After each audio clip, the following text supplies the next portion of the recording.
या संदर्भातला मोठा अपडेट आहे। रत्नागिरी जिल्ह्याला मुसळधार पावसाने अक्षरशः झोडपून काढलंय। संगमेश्वरमध्ये झालेल्या मुसळधार पावसामुळे सखल भागामध्ये पाणी साचलंय। तसंच अनेकांच्या घरातही पाणी शिरलंय। जनजीवन विस्कळीत झालंय।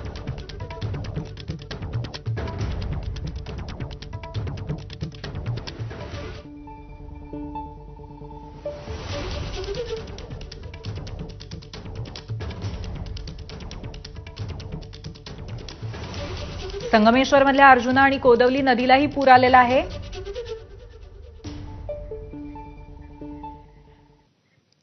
संगमेश्वरमधल्या अर्जुना आणि कोदवली नदीलाही पूर आलेला आहे आणि संपूर्ण भागामध्ये पाणी साचलेलं आहे। राजापूरच्या भागातही रस्ते जलमय झालेले आहेत। याचीच आपण दृश्य बघतोय।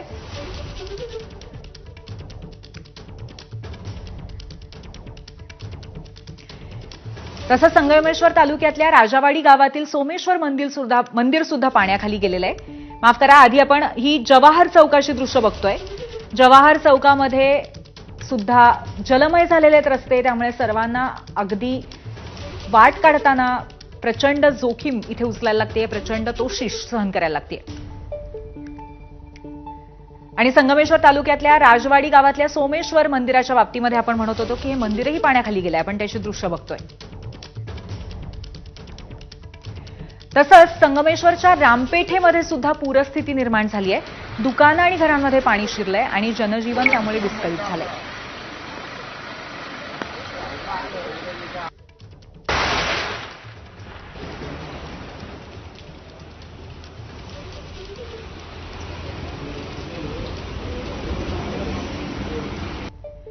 मुंबई गोवा महामार्गावरती सुद्धा पाणीच पाणी आहे। संगमेश्वर तालुक्यातील धामणी ते कांबळेवाडी रस्ता बंद करण्यात आलाय।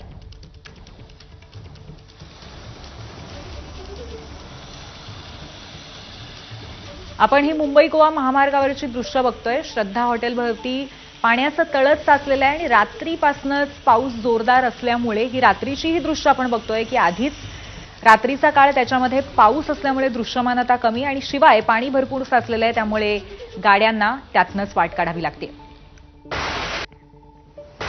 तसंच रत्नागिरी संगमेश्वर तालुक्यामध्ये जोरदार पाऊस असताना शास्त्री आणि सोनवी नद्याही दुथडी भरून वाहत आहेत।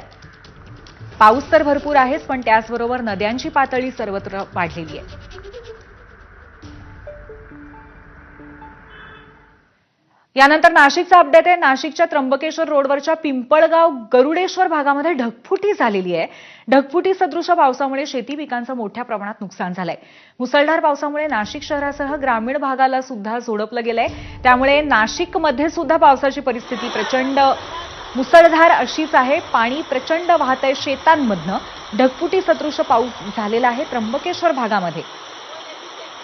त्र्यंबकेश्वर रोडवरच्या पिंपळगाव गरुडेश्वर भागातली ढगफुटी सदृश दृश्य आपण बघतोय। शेती पिकांचं खूप मोठं नुकसान झालंय।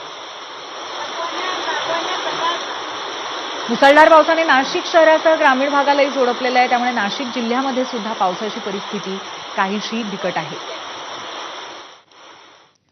आणि मुंबई गोवा महामार्गावरती कशेडी बोगद्याजवळ दरड कोसळल्याचंही कळतंय। डोंगराचा काही भाग थेट रस्त्यावरती आलाय, त्यामुळे वाहतूक खोळंबली आहे। पर्यायी मार्ग बंद असल्यामुळे दरड कोसळलेल्या मार्गावरूनच दोन्ही दिशेची वाहतूक संथ गतीने सुरू आहे। जेसीबीच्या सहाय्याने महामार्गावरची दरड बाजूला हटवण्याचं काम सुरू आहे। याचाच आढावा घेतलाय आमच्या प्रतिनिधींनी। मुंबई गोवा महामार्गावरील कशेडी बोगद्याच्या जवळ दरड कोसळण्याची घटना घडलेली आहे। मी सध्या आहे मुंबई गोवा महामार्गावरील कशेडी बोगद्याच्या अगदी बाजूला आणि आपण पाहताय की या ठिकाणी मोठ्या प्रमाणात पाऊस झाला आणि वरचा जो डोंगर आहे त्या डोंगराच्या वरती पाणी मोठ्या प्रमाणात खाली आल्यामुळे हा संपूर्ण जो डोंगराचा भाग आहे हा रस्त्यावरती आल्याचं पाहायला मिळत आहे। मोठ्या प्रमाणात दगड जे आहेत ते महामार्गावरती आलेले आहेत आणि हे दगड हटवण्याचं काम सध्या सुरू आहे। आपण पाहतोय की ज्या मार्गावरती ही दरड कोसळलेली आहे त्याच मार्गावरून ही वाहतूक सुरू आहे। दुसऱ्या मार्गावरचा जो वरती जो अप्रोच रोड आहे त्या अप्रोच रोड बंद असल्यामुळे सध्या इथे काम चालू असून देखील दोन्ही मार्गावरची वाहतूक याच ठिकाणावरून सुरू असल्याचं पाहायला मिळत आहे। प्रशासनाकडून या ठिकाणी पोलीस प्रशासन जे आहे ते वाहतुकीवरती नियंत्रण ठेवण्याचं काम करत आहे। तर आपत्ती व्यवस्थापनाची टीम देखील घटनास्थळी आता येण्यासाठी रवाना झालेली आहे। जास्त प्रमाणात पाऊस झाला तर डोंगराचा आणखीन काही भाग हा रस्त्यावरती येण्याची शक्यता वर्तवली जाते, त्यामुळे प्रशासन अलर्ट मोडवरती आहे आणि दरड हटवण्याचं काम हे युद्ध पातळीवर सध्या सुरू असल्याचं पाहायला मिळतंय. स्वप्नील गाग, एबीपी माझा, खेड, रत्नागिरी.